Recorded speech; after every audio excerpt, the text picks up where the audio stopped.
Hey, what's going on, everyone? Welcome to the video. I'm Instigator92, and today I just want to take a look at the post by Asha Sharma, the CEO of Xbox. And I have here a broken down version of her post into just some notes here that I'm going to look over. We're not going to go over the whole post and read it word for word. It's just way too long, and just this would end up being like an almost 30-minute video by the time I finish reading that and talking about the bits and pieces. So we're gonna go ahead, take a look at this. I do realize I'm a little bit late on this covering it. This is back from July 9th, but it's something I do want to go over, and at the end of the video talk a little bit about how this is going to potentially affect Halo Studios and maybe Halo in the future. So let's go ahead and get right on into things. So what's the big main announcement from this that everyone's going to really be focusing on? And that's Xbox restructuring. They said it's going to be their largest restructuring ever. And a part of this is because 3,200 people will be losing their jobs between the announcement when it was posted and next year in 2027. 1,600 people have already been laid off, so that's half of the number that they're looking at. And for all we know, this 3,200 number could grow beyond that by the time they're done looking through everything and potentially just cutting more jobs that aren't needed or necessary. Along with this, there are some studios that are going to be leaving Xbox or moving on to new ownership. So they spent a lot of time building up a portfolio, and now they're going to be shrinking it so that they have more of a tighter vision with the games that they have, rather than being spread so thin and just kind of not really giving everything the attention that it needs. Why is all this happening? And that's because Xbox, or Asha, says that the business is not financially healthy. I don't think you need to be a rocket scientist to see this. The last several years they've not been doing well since the Xbox One came out, and the whole fiasco that went down with that when they first showed off the console, and it not really being a gaming console first. They were trying to make it a entertainment center, and ever since then it's just been a downward slope. They're not really in competition with Sony or Nintendo, or I guess you could say potentially even Steam. We'll see how the Steam machine sells, but like their Steam Deck has been doing pretty well for a handheld. And that kind of shows here because it was mentioned that their profit margins are 3 to 10 times lower than, they say, comparable gaming companies, but that just means their competition. They're behind the 8 ball here. Reasons that they stated for this was they invested too heavily in Game Pass.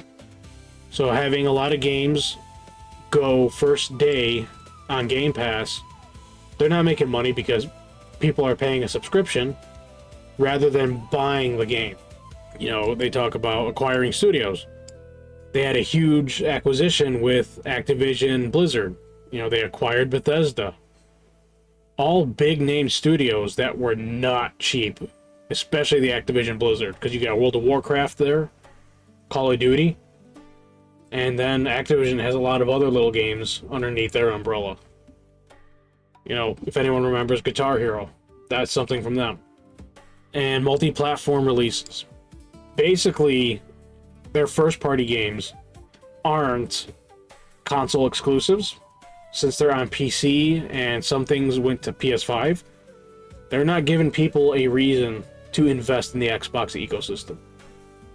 And if you don't have a reason to invest in it, guess what? Xbox is going to be on the downward trend with their sales.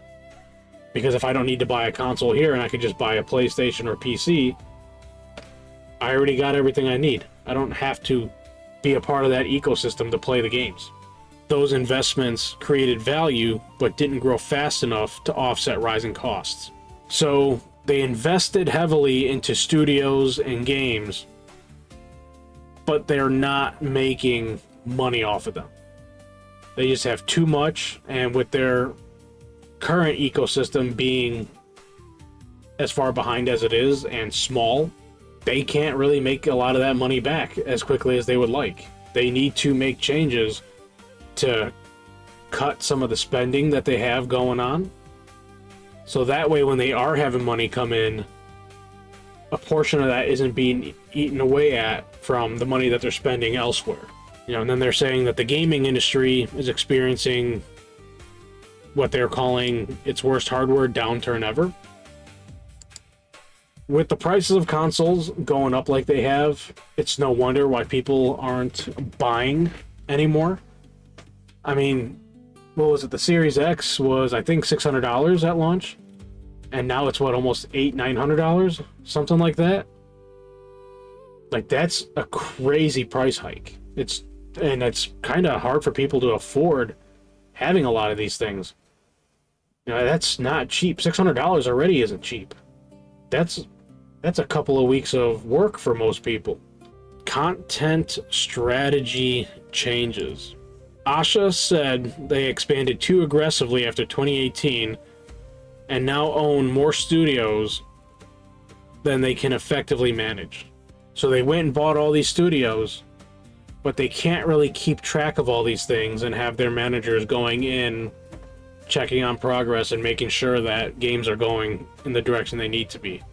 So, speaking of studio changes, there are some studios that have become independent, like Compulsion and Double Fine. And then Ninja Theory, which is Senua, and Undead, which is State of Decay 3, are all under new ownership and getting funding still from Microsoft, or at least a little bit, I presume.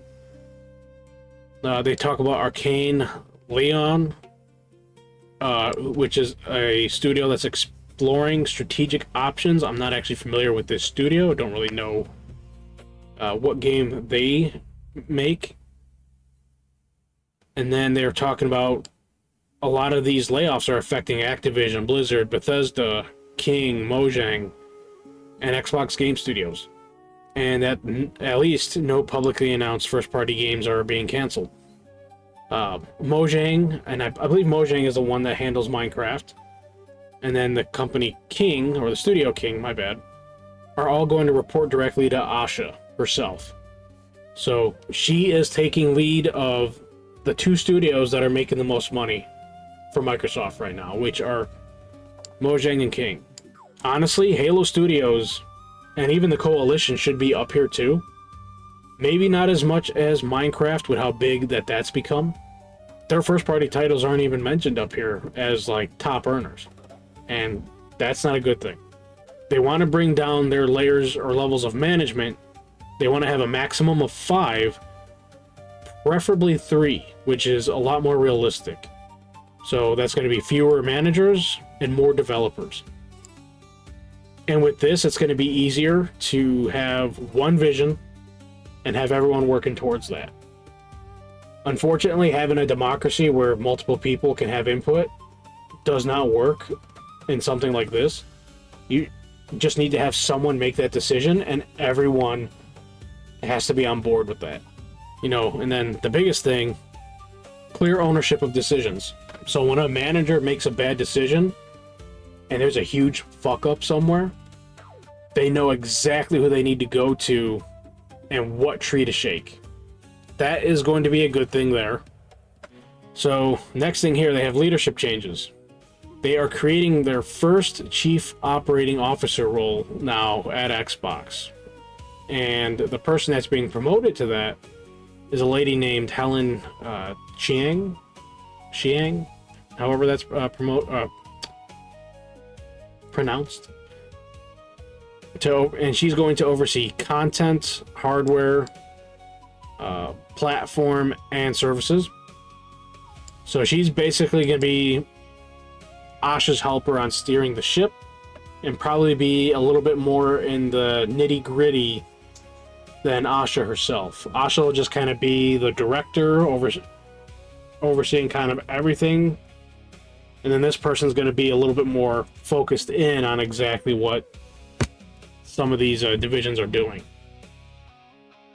And then this Dave McCarthy fellow, who I am not familiar with at all. He's a guy that's retiring after being with Xbox for 17 years. Probably just a little bit more fat cutting here, or trimming, I guess your choice of words, to get rid of a person that they don't really need and probably isn't really helping grow the brand. So that's probably why he is quote-unquote retiring. Probably just more of a, hey, you need to go. But he's going to be fine. He's got a golden parachute for the position that he's in. Long-term vision. Asha says this isn't about shrinking permanently, but becoming healthier. So that comment about fat trimming earlier, that's basically what they're doing. They're getting rid of the dead weight. They're going to try to focus on making themselves stronger and healthier. And then that way later on, they can grow from a better position rather than from this really bloated, overweight one. Ways that they're going to do that is they want to continue investing in Xbox heavily, strategically, basically. They want to get a return to growth in 2027. So they've probably been losing money, or at least been stagnant in some cases. She mentions they want to build a platform that entertains over 1 billion people daily. They have quite the mountain to climb to even realistically be able to take a look at that point and actually reach out to try to touch it. There's a lot of damage that needs to be fixed there.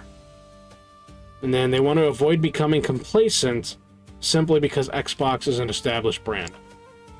And this is something that happens with a lot of companies, not just Xbox, where basically their name alone is enough to kind of sell a product to you. But in this case, as mentioned earlier, Xbox doesn't really give a reason for you to spend money on getting into their ecosystem and being a part of that. So their name alone isn't selling games, hardware, services, with Game Pass. It's not doing any of that. Now, how is this going to affect Halo Studios, which, if anyone's been paying attention recently, a gentleman by the name of Rebs on YouTube, Rebs Gaming is the channel, has shared a couple videos in the last couple weeks talking about the management at Halo Studios. Things are not good. Pierre Heinz and other members of management are not doing such a good job. If anything, Pierre is, it sounds like, berating employees, just kind of yelling at everyone, being an asshole and a dick, not being professional in any manner of the word. He is helping to steer the ship in the wrong direction, because a lot of employees are saying that management is making decisions that are hurting Halo, not just the studio itself. And I think we kind of see that with the last several games and the old management that they had. I think Halo Studios is a prime example of a studio that Microsoft needs to really go take a look into and trim some of the people that have been there for years now. And I think that includes some of their community managers, because they will go and just post memes and make fun of fans for things that they say or believe. And they don't really do much in the way of actually, it feels, helping the community get their complaints and whatnot into the right hands, or some of their feedback into the right hands. It feels like a lot of these people are getting paid pretty good money to basically do nothing. And so management and people like Unisec and maybe even Sketch at this point just all need to go. They need to hit a complete reset and actually bring people in that fully understand Halo and what it is, and that can bring Halo back to its former glory. Because I do believe people really want to play Halo, but the games that we've been getting are not Halo. We are, as Halo fans, in a tough spot because our game is losing its identity, and it's starting to become more like Call of Duty and other advanced movement shooters. Like, Halo has gone so far away from being the sandbox game that it was, and it's it's not been doing well the last several years. We've been seeing Halo on a downtrend. The only time Halo's really in the news is bad press, negative things that happen. And I personally would love to see that change. Halo shouldn't be in the low spot that it is. Halo should be up there with the likes of Mario and God of War. And it's not. It's not the same juggernaut that it used to be. But it very easily could be. But that's enough out of me. Feel free to let me know what you guys think down below in the comments. I'll be keeping an eye on them and interacting with you guys. I really do appreciate you all sticking around to the end of this video. And if you're new around here, please feel free to hit that like button and subscribe. And click that notification bell. That way you get notified anytime I upload content like this. Or whenever I go live throughout the week. I stream Monday, Thursday, and Friday evenings. Streams are always fun. And right now we're playing a little bit of a variety in our games. With Halo being a mainstay on the channel. As it's my favorite game. But again, I do appreciate you all sticking around to the end here. Have a great rest of your day or evening, depending on when you happen to watch this video. And with all that said, I will catch you guys on the next one.